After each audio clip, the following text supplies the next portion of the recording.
Untuk sekarang, apalagi ngelihat ya, sekarang itu semua lamaran pasti ada batas usianya dan biasanya di maksimal tuh 25 tahun atau 30 tahun. Sedangkan usia saya aja sudah lebih dari 30 tahun itu. Itu benar-benar, membuat batasan untuk saya gitu Nah, itu kan. memang agak sulit ya, karena umur udah 48 itu kan memang udah waktunya untuk ya santai-santai lah kerjanya, bukan untuk mencari pekerjaan lagi gitu. Tapi karena perusahaan ada layoff, ya kita harus terima gitu.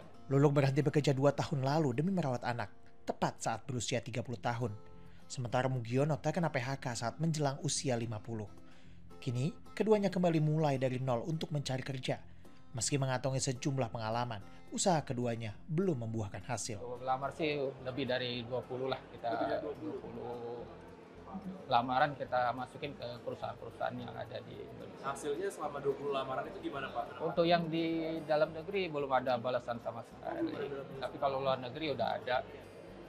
Sempat kita diwawancara tapi gagal. Seperti Lulung dan Mugiono, kamu pernah lihat juga nggak ada batas usia di lowongan pekerjaan seperti ini? Nah, batasan usia seperti ini masuk dalam kategori ageism atau diskriminasi usia. Dan hal ini masih kerap ditemui di pasar kerja di Indonesia. Akhir Mei 2025, pemerintah menerbitkan surat edaran larangan diskriminasi usia di lowongan. Namun, apakah ini cukup? Kalau ketika kita bicara diskriminasi kan tidak boleh ada perbedaan akses. Apakah dengan akses yang sama lalu semua orang harus diterima di dalam proses seleksi? Kan enggak. Itu kan dua proses yang berbeda gitu. Dengan mendemonstrasikan pembatasan akses, dia punya dampak yang melampaui persoalan rekrutmen. Dia juga memberikan pesan usia itu menjadi sesuatu yang membatasi orang untuk memaksimalkan kemampuan dirinya dalam hal bekerja. Lalu, apa sebenarnya yang melatar belakangi perusahaan menetapkan batasan usia? Setiap industri menerjemahkan atau menginterpretasikan produktivitas itu ada yang menginterpretasikan kepada usia. Jadi bahwa usia-usia tertentu itu yang produktivitas tenaga kerjanya tuh tinggi. Itu kan karena pakai asumsi ya. Mereka nggak mau hire yang misalkan 40 tahun ke atas karena dianggap udah terlalu berpengalaman sehingga nanti mereka nggak mau terima gaji yang lebih tinggi. Dan ternyata, perempuan yang paling merasakan dampak diskriminasi usia ini. Karena menjalankan peran ganda, hampir 40% pekerja perempuan di Indonesia memilih keluar dari pasar kerja. Ibu rumah tangga udah lama tuh nggak kerja, pasti udah lupa nih gini-gini. Enggak kok, sebenarnya mereka tuh pasti masih punya semangat untuk balik lagi ke suatu pekerjaan. Mereka cuman butuh diberikan kesempatan untuk mencoba. Sebenarnya, diskriminasi usia seperti ini justru merugikan. Karena Indonesia tengah berada di puncak bonus demografi. Saat ini 69% penduduk Indonesia berada di usia produktif. Dari angka itu, jumlah angkatan kerja Indonesia mencapai 153 juta orang. Sekitar 145 juta orang tercatat bekerja, sementara 7,28 juta orang masih pengangguran.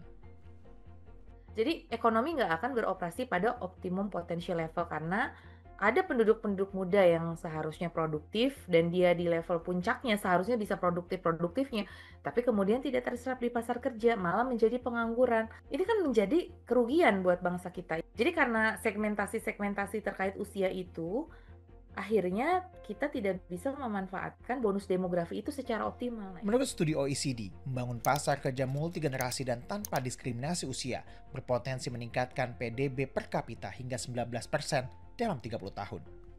Kita harus sadari bahwa kita berada di perahu yang sama, apapun yang kita lakukan saling simultan mempengaruhi. Nanti juga kalau misalkan yang produktif ini bisa terserap tanpa ada pembatasan dari usia ini, ya pasar kerja kita semakin cair, semakin fleksibel, dan kalau pasar kerja fleksibel tuh buat makroekonomi bagus, biasanya lebih menyerap guncangan dan lebih agile terhadap perubahan-perubahan seperti itu. Jadi kalau sudah rigid, dalam teori rigiditas di pasar kerja itu akan menyebabkan ekonomi lebih mudah terserang oleh resesi. Nah, di beberapa negara, diskriminasi usia sudah mendapatkan perhatian yang serius. Misalnya Filipina yang sudah melarang batasan usia dalam lowongan kerja dan PHK berdasarkan usia. Sementara, Jerman sudah mengatur anti-diskriminasi usia lewat hukum nasionalnya. Lalu, bagaimana ya caranya agar Indonesia bisa mengikuti langkah serupa? Menghapuskan batas usia di lowongan pekerjaan lewat surat edaran menteri dapat menjadi langkah awal. Selain itu, membangun budaya kerja inklusif, regulasi hukum, dan dialog lintas generasi bisa menjadi langkah konkret untuk menghapus diskriminasi usia. Dengan hilangnya syarat itu, mungkin akan benar-benar sangat-sangat membantu kami semua dalam mencari pekerjaan gitu. Berharap lebih banyak harapan lah untuk mendapatkan pekerjaan baru. Jadi mungkin nanti ke selanjutnya umur itu jangan dipatok lah untuk orang-orang yang misalnya masih produktif lah. Kayak kita ini kan masih produktif kalau kelihatannya. Walaupun umur di atas 40 tapi kelihatan masih siap untuk kerja gitu kan. Jelajahi cara baru mendapatkan informasi. Download Metro TV Extend sekarang.